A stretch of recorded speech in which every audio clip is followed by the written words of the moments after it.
নমস্কার বন্ধুরা, কেমন আছেন আপনারা সবাই? আমিও খুব ভালো আছি। ইটস ঈশানীর আরেকটি ব্লগে জানাই আপনাদের সবাইকে সুস্বাগতম। মাঝে কিছুদিন খুব সুন্দর বৃষ্টি বাদল হচ্ছিল, ঝড়ও চলে এলো, কিন্তু আবার এখন সেই একই রকম গরম পড়ে গেছে। যাই হোক, গরমকালে গরম পড়বে, বর্ষাকালে বৃষ্টি হবে, শীতকালে শীত আসবে, এই সব মিলিয়েই তো জীবন। যাই হোক, আজকের সকালটা তাহলে শুরু করেছিলাম। এই দেখো, মা আজকে সকালে এই সুন্দর চাউমিনটা বানিয়েছিল। ছোটোবেলায় এরকমই চাউমিন খেতাম, কালো জিরা, পেঁয়াজ, লঙ্কা, বাদাম ভাজা দিয়ে। তাই আজকে মা ঠিক ওরকম করেই বানিয়েছিল। সেটা দেখে কিন্তু ছোটোবেলার অনেক কথা মনে পড়ে যাচ্ছিল।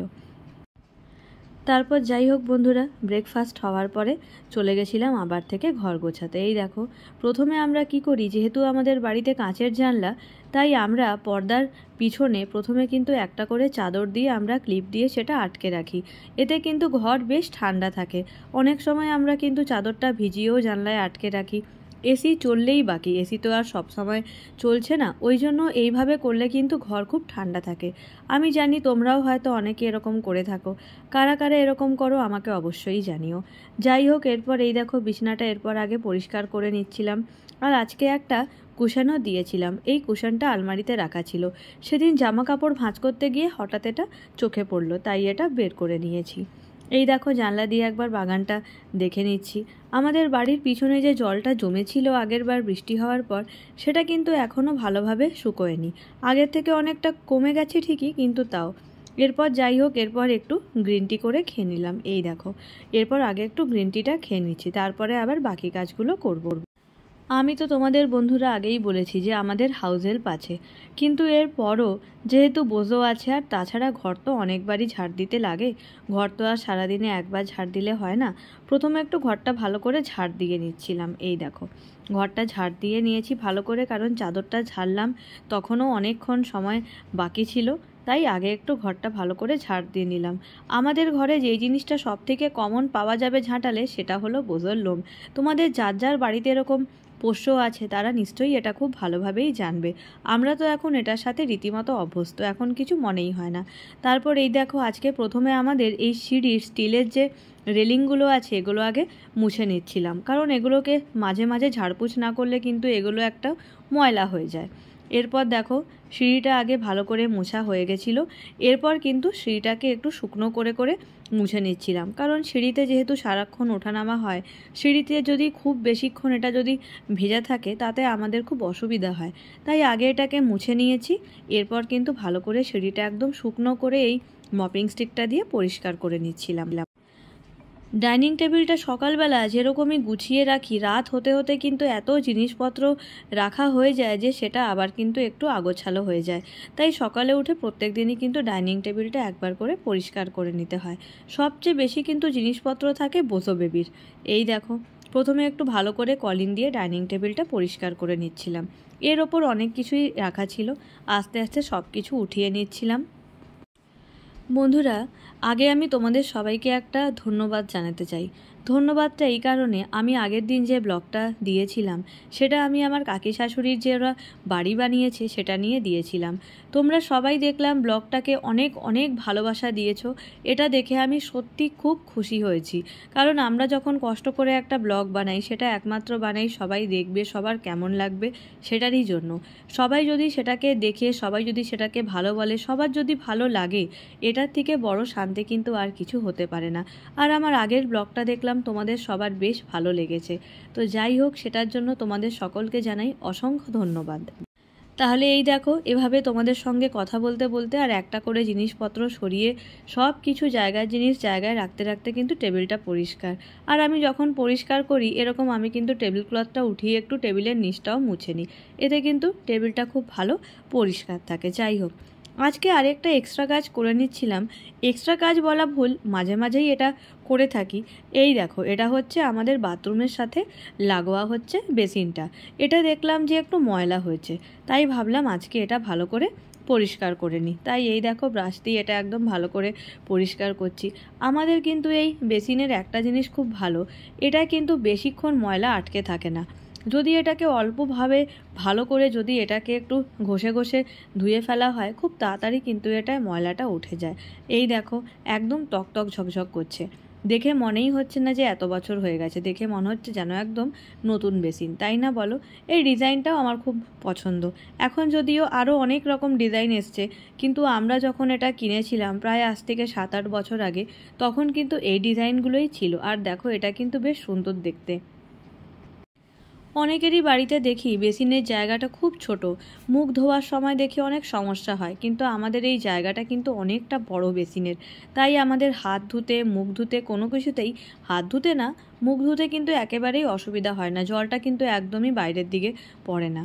হ্যান্ডওয়াশটা দেখলাম যে শেষ হয়ে গেছিলো, তাই কর্তামশাইকে বললাম হ্যান্ডওয়াশটা একটু ঢেলে দাও। এটা আবার কিভাবে সেট করে আমি ঠিকঠাকভাবে পারি না, আস্তে আস্তে শিখে যাব। এই দেখো, এটা ভালো করে একদম সেট করে দিল হ্যান্ডওয়াশটা ঢেলে নিয়ে। আর এরপর আমি আয়নাটাও একটু মুছে নিয়েছিলাম, এই দেখো।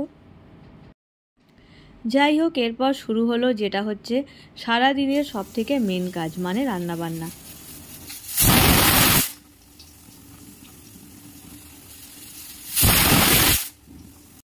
আর এই যে তোমরা দেখছো কুকারে যেটা হচ্ছে, সেটা কিন্তু হচ্ছে আমাদের বোধো বেবির খাবার।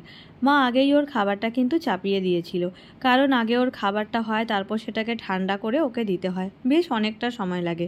তাহলে এই দেখো, আজকে আমি করছিলাম আলু পটল চিংড়ি। পটলটা এখানে একটু নুন আর হলুদ দিয়ে আগে প্রথমে একটু ভাজা করে নিচ্ছি। আর এর আগে তো তোমরা দেখলেই নুন আর হলুদ দিয়ে আমি আলুটাকে একদম কিন্তু কম আঁচে রেখে ভেজে নিয়েছিলাম। এভাবে কিন্তু পটল, আলু এগুলো আগে থেকে ভেজে নিলে খেতে কিন্তু আরও বেশি সুস্বাদু লাগে। এই দেখো, আমার তো আলুটা আগে থেকেই ভাজা ছিল, এরপর আমি কিন্তু পটলটাও আস্তে আস্তে উঠিয়ে নিচ্ছি। চিংড়িটা মা সকালে উঠেই কিন্তু বেছে রেখেছিল, আর আমি এরপর চিংড়িটায় নুন হলুদ মাখিয়ে রেখেছিলাম। এতে কিন্তু কাজ অনেকটা এগিয়ে থাকে, কারণ চিংড়ি মাছের কোনো আইটেম করতে গেলেই যেটা সবথেকে প্রথম ব্যাপার, সেটা হচ্ছে চিংড়ি মাছটা ছাড়ানো। চিংড়ি মাছটা যদি আগে থেকে ছাড়ানো থাকে, এতে কিন্তু অনেকটা কাজ কমে যায়। আর এই দেখো, এখানে একদিকে ভাতও বসানো হয়ে গেছে, আর এদিকে আমি কিন্তু চিংড়ি মাছের নুন হলুদ যেটা অলরেডি মাখানো ছিল, সেটা আমি কিন্তু ভালো করে একটু ভেজে নিচ্ছি। আলু পটল চিংড়ি বা যে কোনো তরকারিতে যখন আমরা চিংড়ি মাছ দিই, তখন কিন্তু সেটা খুব বেশি ভাজতে লাগে না, সেটা কিন্তু একটু হালকাভাবে ভাজলেই চলে। আর এই দেখো, কাজের মাঝে আমি আবার একটু কিন্তু গ্লুকন-ডির জল খেয়ে নিচ্ছিলাম। সেটা আমি আজকে এই কাপে খাচ্ছি, কারণ আমার আজকে গ্লাসে খেতে ইচ্ছা করছিল না। আমি মাঝে মাঝেই এরকম করে থাকি। এই দেখো, একই থালায় আলু, পটল, চিংড়ি সব কিন্তু একদম ভেজে ওঠানো হয়ে গেছে। তোমাদের অনেকের মনে হতেই পারে যে আমি পটলের মধ্যের যে শাঁসগুলো সেগুলো কোথায়। আসলে আমরা কেউ পটলের বীজ খেতে পছন্দ করি না, তাই আমি যখনই পটল কাটি তখন আমি কিন্তু পটলের বীজগুলো ফেলে দিয়েই কাটি। এমনিতেও আমি অনেকের মুখেই শুনেছি বা আমি নিজেও পড়েছি যে পটলের বীজ খাওয়া আমাদের স্বাস্থ্যের পক্ষে এমনিও ভালো না, তাই আমি পটলের বীজ সবসময় ছাড়িয়েই কিন্তু রান্নাটা করি। এই দেখো, মশলা ভালো করে কষানো হয়ে গেছে, এরপর কিন্তু আমি এতে আলু পটল চিংড়িটা একসঙ্গেই দিয়ে দিয়েছি। আগে একটু ভালো করে এটাকে কষিয়ে নেব, কারণ আমরা যতক্ষণ এটাকে কষিয়ে নিয়ে করব তত কিন্তু এটা খেতে আরও বেশি ভালো। আমি কিন্তু বন্ধুরা একটা কথা মনে প্রাণে প্রচণ্ড বিশ্বাস করি, ঘর যে শুধু আমরা গুছিয়ে রাখবো, শুধুমাত্র বাইরে থেকে কেউ আসবে, দেখবে, ভালো বলবে, সেই জন্য নয়। ঘর কিন্তু লক্ষ্মী। দেখবে ঘর যদি পরিষ্কার থাকে, গোছানো থাকে, তাহলে কিন্তু নিজেদের মনটাও খুব শান্তি লাগে। আর এই ক্ষেত্রে আমি একটা কথাই বলবো, যে আমরা ঘর যতই গোছাই, যাই করি, কিন্তু সবথেকে মোস্ট ইম্পর্ট্যান্ট কাজ আমার কাছে কিন্তু এই রান্নাটাই মনে হয়। সেটার একটাই কারণ, আমরা যে যাই করি না কেন, যদি রান্নাটা মুখরোচক না হয়, যদি রান্নাটা খেয়ে মন না ভরে, তাহলে কিন্তু সব কাজই আমার কাছে বৃথা লাগে। তাই আমি চেষ্টা করি চটপট করে কাজগুলো করে তাড়াতাড়ি আগে গিয়ে রান্নাটা করার। আর এই দেখো, পটলে একটু ঝোল দিয়েছিলাম, ঝোলটা কিন্তু একদম টেনে এসছে, কিন্তু আমি একটু ঝোল রেখেই খেতে চাইছিলাম, তাই এই দেখো একদম নামিয়ে নিয়েছি। একদম গরম গরম আলু পটল চিংড়ির তরকারি। তোমরা একটু আমাকে দেখে বলো তো কেমন লাগছে দেখতে তরকারিটা। এরকম যদি তরকারি হয় তাহলে মনে হয় না আর কিছু লাগবে। আর এদিন কিন্তু আমাদের সঙ্গে ছিল পোস্তর বড়া। এই দেখো, পোস্তর বড়াটা আমরা কিন্তু প্রায় দিনই খেয়ে থাকি, কারণ আমরা কিন্তু এই পোস্তর বড়াটা খেতে ভীষণ ভালোবাসি। আর এরপর রান্নার পাটটা ছেড়ে দিয়ে আর বাকি ডাল আর কচুরলতি মা বলল যে মা সেগুলো করে নেবে, তাই আমি এরপর চলে গেছিলাম বোধো বেবিকে স্নান করাতে। আসলে ওদের কিন্তু গায়ে আমাদের থেকে গরমটা অনেক বেশি। আমাদের জানা গরম লাগে, ওদের কিন্তু আমাদের থেকে আরও অনেক বেশি গরম লাগে। আর বোধোকে স্নান করাতে আমার কিন্তু বেশ অনেকক্ষণ সময় লেগে যায়, প্রায় আধ ঘন্টা 20 মিনিট। তাই আমি ওকে বললাম যে চলো তাহলে বুচকা বেবি, তাহলে আমি আর তুমি এবারে চলে যাই স্নান করতে। আগে ওকে ভালো করে স্নান করলাম। আর এই দেখো, যেই হ্যান্ড শাওয়ারটা ওর মুখের কাছে নিয়ে যাই, ও কিন্তু জিভ করে আগে জলটা খেয়ে নেয়। তখন ওকে দেখতে যে কি কিউট লাগে আমি কি বলবো। আমি তো কতবার ওকে স্নান করাতে করাতে যে কত আদর করি। আর ও সারাদিনে যতই দুষ্টুমি করুক, কিন্তু স্নান করার সময় কিন্তু ও বেশ শান্ত হয়ে থাকে। আর এরপর স্নান পর্ব একেবারে কমপ্লিট, বোধেরও কমপ্লিট, আমারও কমপ্লিট। এই দেখো এবার একটু এসে গেছি। প্রথমে এসেই যেটা আমরা সবাই করে থাকি, প্রথমে একটু সিঁদুর পরে নিলাম। এরপর যেটা সব সময় করে থাকি, সব কাজের পর প্রথমে একটু টোনার দিয়ে নেব, তারপর একটু ডে ক্রিমটা মেখে নেব। এটা কিন্তু আমার ডেলি রুটিন। আর এরপর কিন্তু আমি সানস্ক্রিনটাও অ্যাপ্লাই করে থাকি। তবে হ্যাঁ, একটা কথা ঠিকই, যতই ভাবি করব, যেদিন অত্যাধিক গরম লাগে সেদিন কিন্তু আমি সানস্ক্রিনটা অ্যাপ্লাই করতে পারি না। আমি জানি না কেন, আমি এত ব্র্যান্ড চেঞ্জ করে দেখেছি, কিন্তু সেই দেখেছি যে সানস্ক্রিনটা ইউজ করলেই কিন্তু মুখটা পুরো ঘামিয়ে যায়। তো যাই হোক, সবসময় যে ইউজ করি না এটা বলা ভুল, বাড়িতে থাকলেও ইউজ করেই থাকি, কিন্তু আবার সেটা মাঝে মাঝে স্কিপ হয়েও যায়।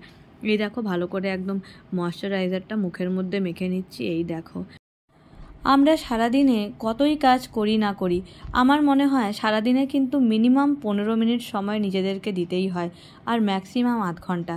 আমরা যতই কাজ করি, যাই করি না কেন, কিন্তু আমাদের স্কিনেরও কিন্তু একটু সময় অবশ্যই দরকার। যারা বলে যে আমরা সময় পাই না, এটা ভুল। এত ব্যস্ত কেউ না। 24 ঘন্টার মধ্যে 15 মিনিট সময় নিজেদেরকে দেওয়াই যায়, আর এটুকু কিন্তু শুধুমাত্র নিজের জন্য। এরপর বন্ধুরা দেখো, গোপাল সোনাকে আগে একটু পুজো দিয়ে নিচ্ছিলাম। এই দেখো, গোপাল সোনাকে আজকে একটা সুতির জামা পরানো হয়েছে। আজকেই ভেবেছি বিকালে গিয়ে গোপালের জন্য কটা নতুন জামা কিনে আনবো। এই দেখো, গোপালকে আজকে কিন্তু আমি কাজু আর কিশমিশ দিয়েছিলাম। এই দেখো, গোপালকে আগে একটু খাইয়ে দিলাম। এরপর তোমরা দেখতে পাবে আমাদের গোপালের ফুল লুক। এই দেখো কেমন লাগছে বলো তো বন্ধুরা, আজকে গোপালকে খুব সুন্দর লাগছে না? আর যাই হোক, এই দেখো গোপালের সব হয়ে গেছে। এরপর কিন্তু কুবেরজিকে একটু পুজো দিয়ে নিলাম। আর তারপর আমাদের এখানে যেই ঠাকুরগুলো ছিল তাদেরকেও কিন্তু একটু পুজো দিয়ে নিয়েছিলাম। আমি তো তোমাদের বন্ধুরা আগেও বলেছি, আমরা যা সকালে উঠে কাপড় কাচি, আমাদের কিন্তু মোটামুটি বেলা 12টা-1টার মধ্যে সমস্ত কিছু কাছাকাছি হয়ে যায়। এই দেখো, কাঁচা কাপড়গুলো সব কিন্তু ছাদ থেকে উঠিয়ে আনা অলরেডি হয়ে গেছিল, মাই উঠিয়ে এনেছিল। আর এরপর আমি কিন্তু এগুলোকে সুন্দর করে পাট করে রাখছিলাম। বন্ধুরা, একটা বিষয় কিন্তু নিজেকে একটু ক্রেডিট না দিয়ে পারছি না।